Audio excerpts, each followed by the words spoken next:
چشتی رسول اللہ لکھا ہوا ہے میرا جھنڈا محمد کے جھنڈے سے بڑا ہوگا تمہارا بازید یہ کہہ کے کیا. تو مجھے بتائیں بریلوی علماء اور ان کی کٹر پبلک خودکشی نہ کرے تو کیا کرے؟ یا خودکشی کرے یا مجھے گالیاں نکالے. ان کے پلے تو شاہی کوئی نہیں رہی ہے کہ سودا بیچ رہے تھے وہ بھی جاندہ رہا تو منو نہ پٹن. خود سوچیں چیخیں ان کی بالکل ٹھیک ہے.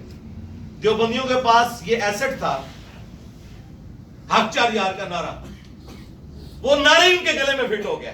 ہم کہتے ہیں حق چار یار ہے تو آپ بعد میں کیسے نعرہ لگا سکتے ہیں سیاست معاویہ زندہ باد؟ تم تو خود کہہ رہے ہو حق چار یار. اگر یہ بعد والا بھی ہوتا تو تم حق پانچ یار کہہ رہے ہوتے. چار یار کا مطلب کیا ہے؟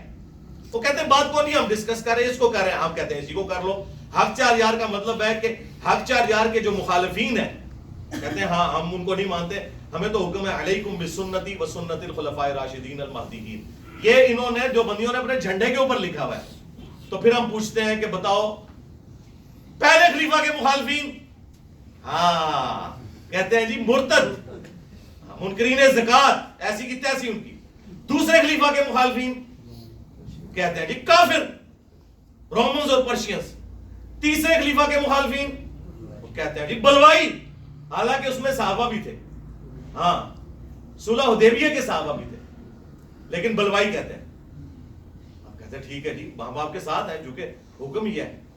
چوتھے خلیفہ کے مخالفین رضی اللہ عنہ ہے. یہ حدیث یہاں پہ آ کے رک کیسے گئی؟ آپ کی گاڑی پنکچر کیوں ہو گئی؟ کھوتی کیوں مر گئی تھوڑی؟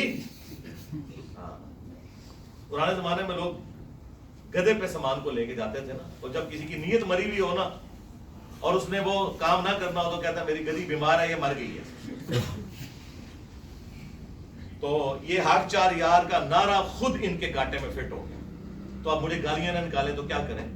کل تک کہتے تھے بریلوی جو ہے وہ کہتے ہیں مردوں سے مانگ سکتے ہو. میں نے کہا کہ تمہارے اشرف تھانوی نے نقل کیا کہ قاسم ننوتوی 6 سال بعد مرنے کے قبر سے نکلا, خواب میں نہیں بیداری میں, اور دیوبند کے 2 مولویوں کی صلح کروا کے واپس چلا گیا. اور جس مولوی نے یہ منظر دیکھا سخت سردیوں کے اندر اس کا لحاف جو ہے وہ پسینے سے تر ہو گیا, اور بھی کچھ نکل گیا ہوگا. اور وہ کہتا ہے ابھی بھی مولانا قاسم آئے تھے. اب اس کے بعد دیوبندی مجھے گالیاں نہ نکالے تو اور کیا کریں؟ جس بات پہ انہوں نے بریلویوں سے اپنی آئیڈینٹی لادا کی تھی وہی میں نے ان کے گاٹے میں فٹ کر دی.